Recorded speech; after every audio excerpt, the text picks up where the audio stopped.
seems legit. Guys, welcome back to my channel. Today we are making a no pattern simple skirt. So this has got a beautiful border print along the bottom, and it has just a simple elastic waist.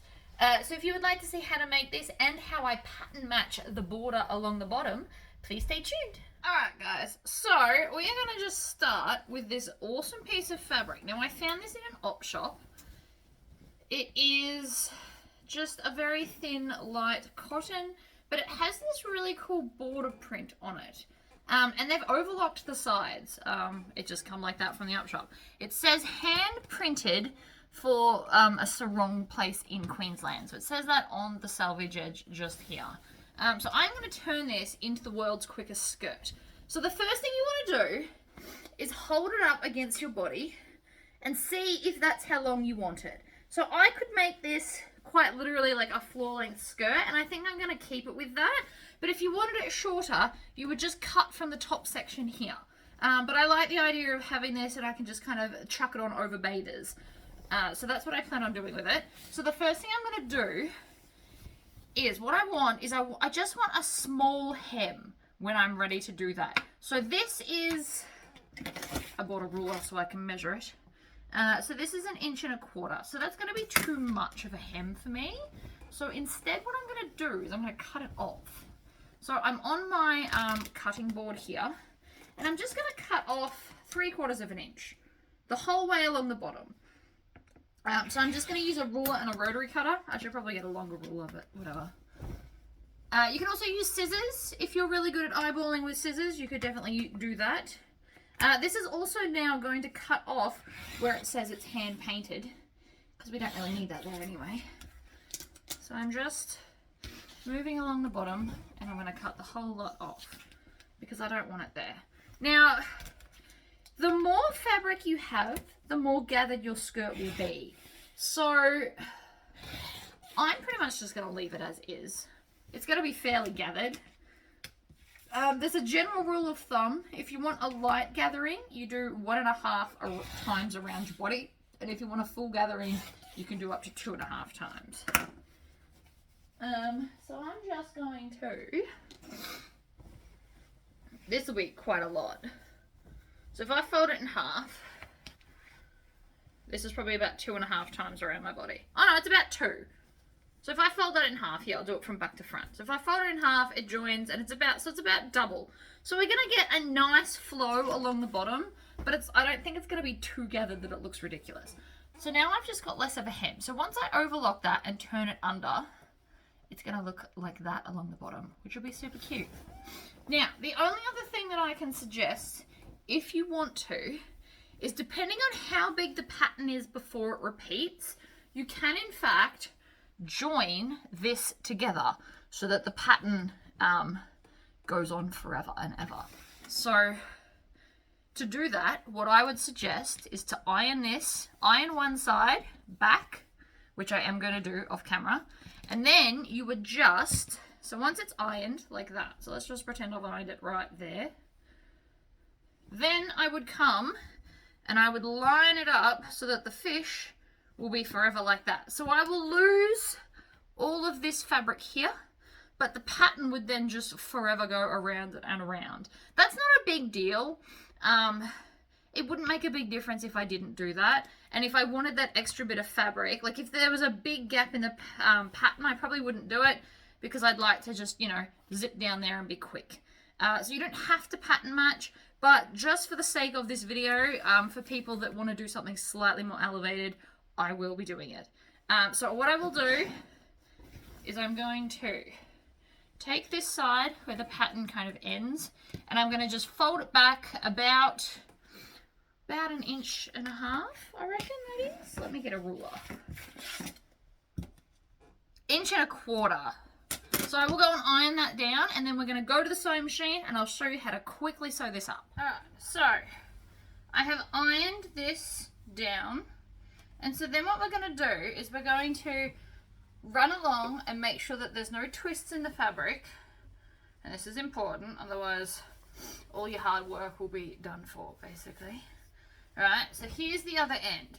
So now what I'm going to do is I'm just going to fiddle with the fabric until they sit flat like this.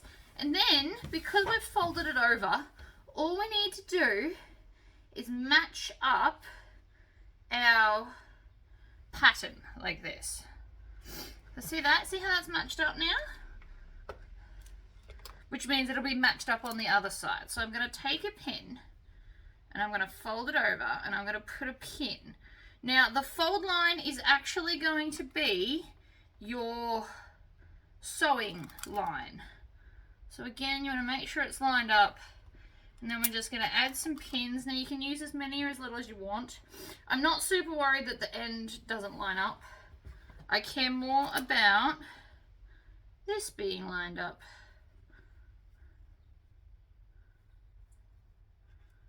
Like this.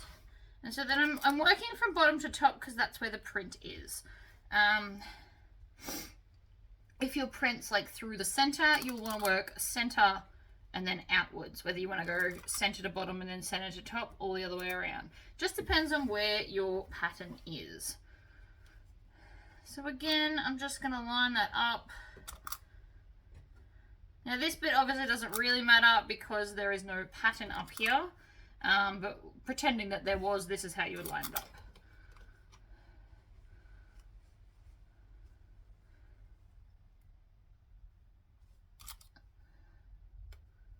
Right. Now obviously you don't have to pattern match if you don't want to, but this is how I do it. So then if you want to check it, you just open it up and you can see that the fish lines up. So I am on 2.5 stitch length. I am doing just a normal straight stitch and I am going to go top to bottom. And I want to sew, we're going to stitch in the ditch, which is a quilting term, even though I'm not quilting. So I'm going to stitch forward and back, and then I'm just going to work my way along.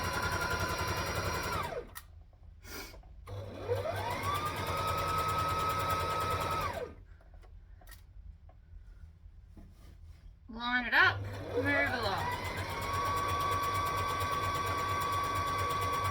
You can run over the pins if you want to, or you can pull them out. It's entirely up to you.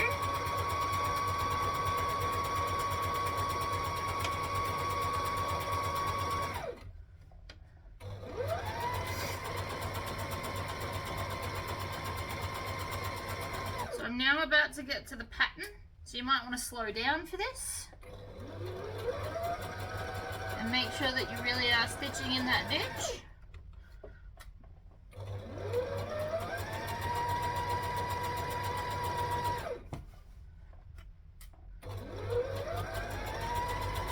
Again, you don't have to do this, and if you've got a plain fabric, you would just go all the way to the end.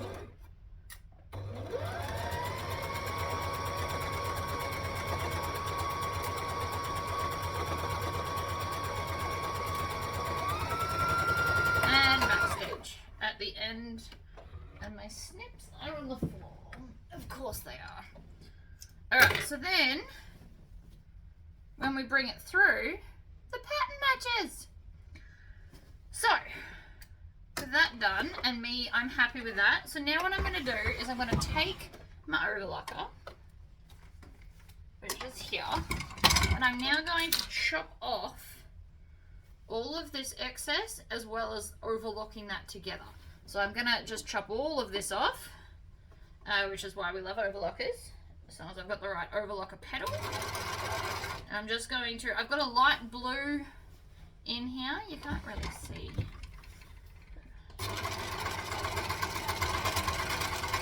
I'm just going to chop off all the excess and then overlock it together. This makes it machine washable, also makes it nice and neat. I have a lot of people asking me, why don't I just overlock? And the answer is because it's not as strong and you are meant to sew. Overlocking is just a finishing seam for the edge. I do only overlock when I'm using knit stretchier fabrics, but for all cotton stuff, I like to sew. Also, this thread is not as strong as my other one. Rasant is a better quality, so it's less likely to break.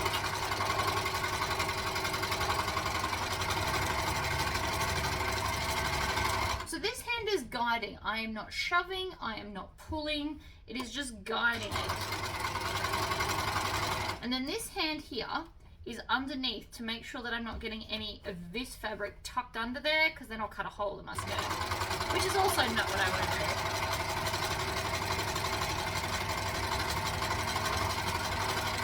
Now again, if you don't have an overlocker, you can zigzag this, it will just take you longer.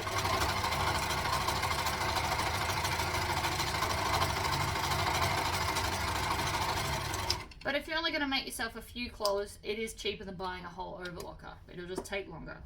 Everything is time versus money, if you think of it like that. So here's all the bits we cut off. That can go in the bin. I don't need that. I am now going to overlock around the top and the bottom. So you can just start wherever. I'm just going to kind of veer it in and then go around. Where's my paddle?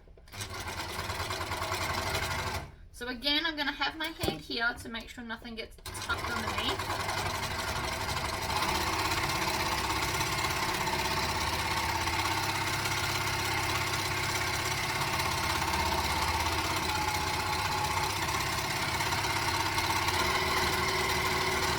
This is just a single layer, so I am going quite fast. You don't have to obviously go this fast. Go as fast as you feel comfortable with.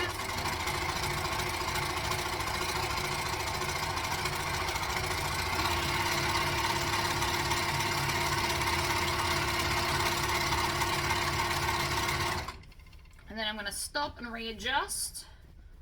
So we're going to go all the way around the top and all the way around the bottom, and this is going to seal off all those edges and make it really quick skirt. Now if you don't have an overlocker, you can zigzag it and then turn it up, or you can do a roll home where you fold it over and then over again to hide all the raw edges.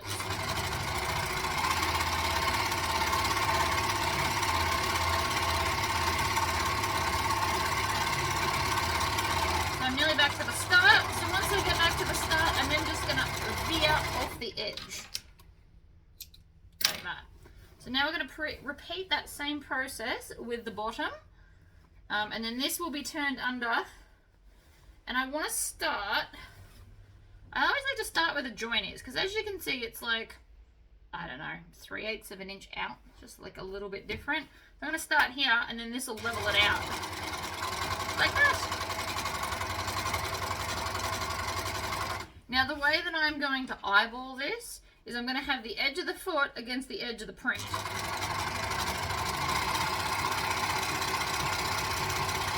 And then I'm going to continually readjust so that I don't wreck it. Right, something just caught. I can feel it. Stop it. And now one of the things is not threaded. This happens sometimes. Me and this overlocker are not super good friends. So, I'm going to lift this up, thread it back through.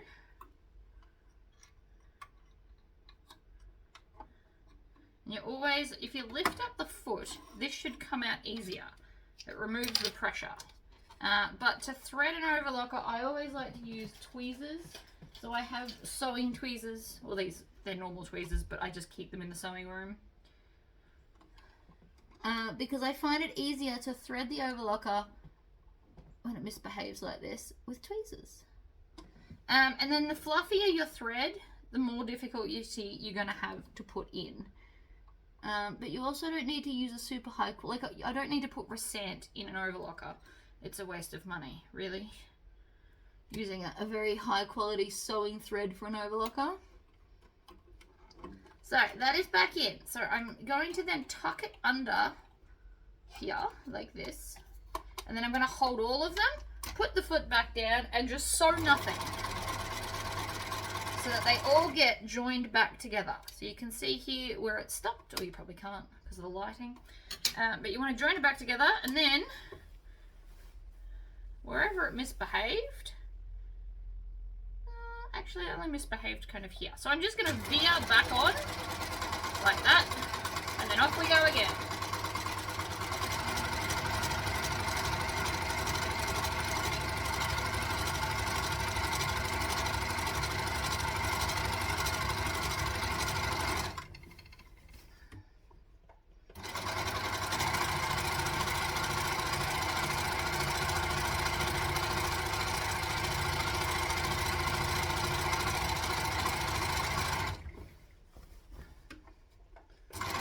I'm guiding this basically along the edge of the print because you can see there's a lot more here, so it's cutting it off for me to make it all even.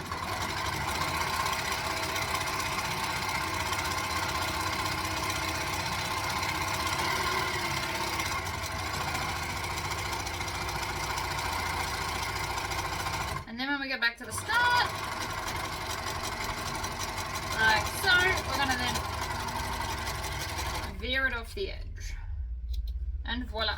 And so now that bottom is perfectly even with an even amount. Oh, you got to chop off that tail. Always chop off the tails. So now the edge is overlocked as well. So we've got 3 more seams and this whole skirt is done. So the first thing I want to do is I'm going to just hem the bottom. Now you can do this last if you prefer. And I always like to start at the joint. So I'm going to grab this here and I'm going to fold it under just a little bit like this. Get my foot pedal and we're going to, so we're still on the same 2.5 straight stitch. We're going to stitch and back stitch. And then I am just going to go along and fold it up. Now, if you're not confident in doing this, iron it up first. And then it will sit exactly where you need it to, like we did before.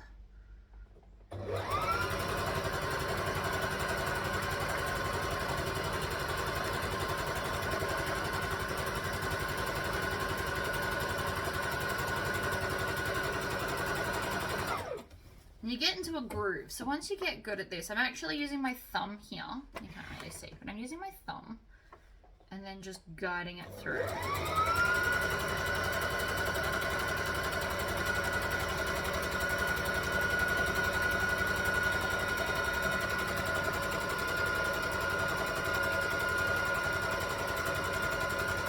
Now it's not a super big skirt, so this shouldn't take too long. We're about we're over halfway already.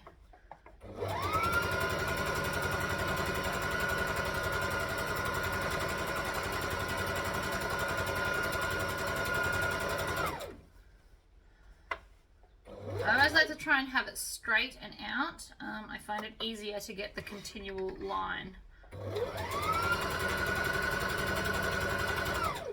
My thumb and fingers are doing most of the work here. But again, if you are new to sewing, iron this up.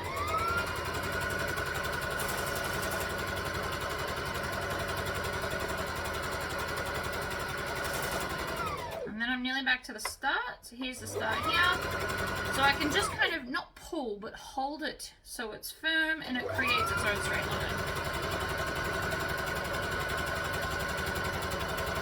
And go back to the start and back stitch. And then trim off your tail. And your start tails. See? Beautiful. So now we just need to do the top. So now we need some elastic. I will be using, not that one. I have a waist elastic that I use. I have a whole ridiculous roll of it. So I'm using a ribbed elastic. This is what they use in kids' clothes to be comfortable. And apparently my roll doesn't want to come out. Awesome. And the first thing you want to do with elastic straight out of the pack is pre-stretch it, right, to its max. Max stretch it out. And you might be wondering why. It's always going to stretch a little bit. So if you stretch it out first, you will find it easier to use and it won't stretch when you put it on. So if I didn't stretch this and I measured my waist, once I washed it and stretch it, it would then become loose, and that's not what we're trying to do. So for me, I'm just going to measure it around my waist without any stretch at all, and that's where I'm going to cut, because we still have to overlock it. So that little bit of overlocking will make it a bit tighter. So I'm going to run my fingers along and then bring this over and overlap one over the other, and I overlap it about 1/2 inch. Now I'm going to sew back and forth over this to join the pieces as a loop. So you want to make sure that there's no twists in it. There will be no threading of elastic in this video. I hate doing it, and this is a way to do it without it.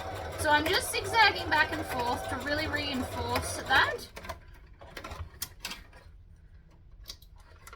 And then what you want to do is once you take it out, you want to pull on it. Make sure that it's actually firm and not going to break. Because if it did, that would be very annoying once you finish and then it breaks. So test it out, make sure it's good and strong. All right, here's where the magic happens. So again, I'm gonna start where the joint is. And what I'm gonna do is I'm gonna fold this over. I actually might go and iron this. So I'm gonna fold just the overlocking thread over. Right, so I'm just gonna fold over that much like this, all the way around. And then we'll come back because it is quicker if you iron it. So I'm gonna iron it like this all the way around the top, and then we'll attach the elastic and finish it off. So there's one more seam, but I'm just going to do some iron. We now have our loop of elastic, and I have ironed down that little lip the whole way around the top. So again, I always start at the seam just because it's a nice little point and you can kind of see where you're going.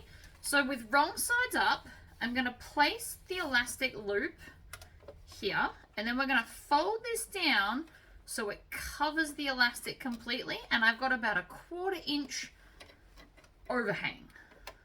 I'm going to put our needle down. Then I'm going to pull this. Now I'm not going to pull on the elastic because that's a terrible idea, and I'm just going to fold it down, and then we're going to stitch, back stitch, and we're going to stitch on that little lip that we created.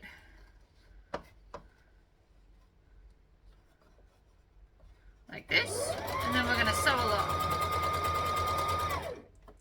And then we're going to pull the elastic around. Now obviously we're going to have to bunch it up eventually, but we're just not there yet. So again, line it up, stitch. Now you can pre-pin this if you want to, but I promise that this way is actually quicker than trying to pin it with all the bunching that will happen. So we're just going to do a straight bit, needle down, bring it round. I haven't actually done any bunching yet. I just keep bringing it around. I'm just using my finger to hold it in place. And then I'm stitching. So I'm doing like 2 or 3 inches at a time. And then what you can do, so I'm nearly to the point where I'm going to have to start bunching it, I think. Which is fine. It was bound to happen eventually.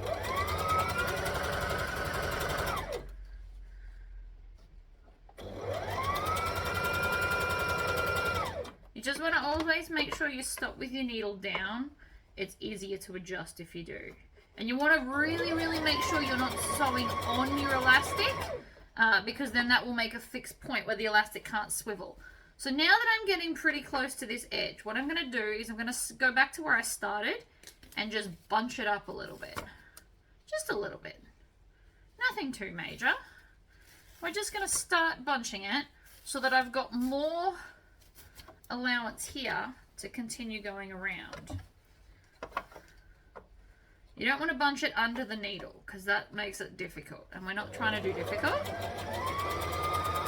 You also don't want to leave too big of a pocket, so you don't want to have a lot of overhang because then your elastic will move around and then your skirt won't sit nicely.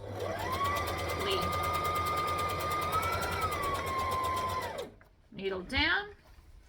Adjust it again so it's straight with a little bit of overhang, and then sew along, needle down again.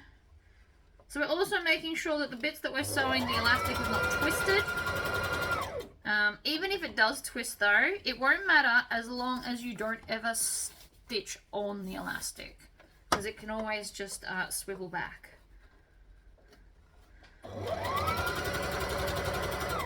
Needle down again, so we're going to bring some more of that around this side.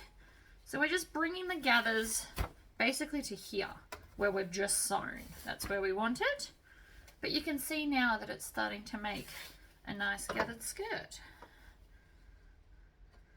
And this might look super complicated, and you might be wondering, you know, you might think, oh gosh, I have to use pins. And if you feel that you really need to, by all means go ahead. But I promise that because of the gathering, pinless is actually easier. Because if it was easier with pins, we all know that I would do it with pins.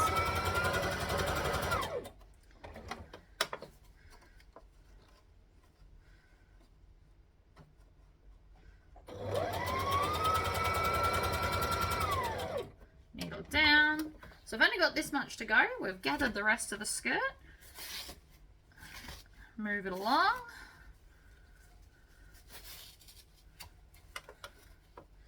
And again, we're going to do the next little bit. Needle down, line it up.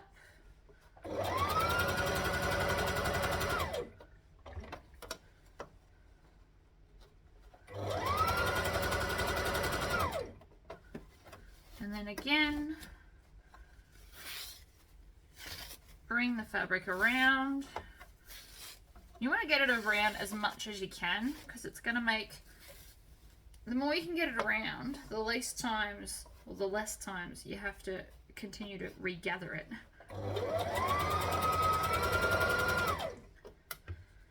And this is all that's left now.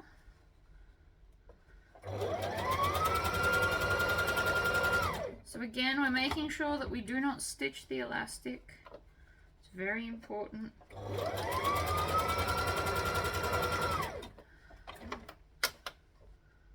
And even if that means you have to leave a little bit more of an overhang to make sure that you don't stitch the elastic, then do that. Alright, so I'm going to move more of that around that side.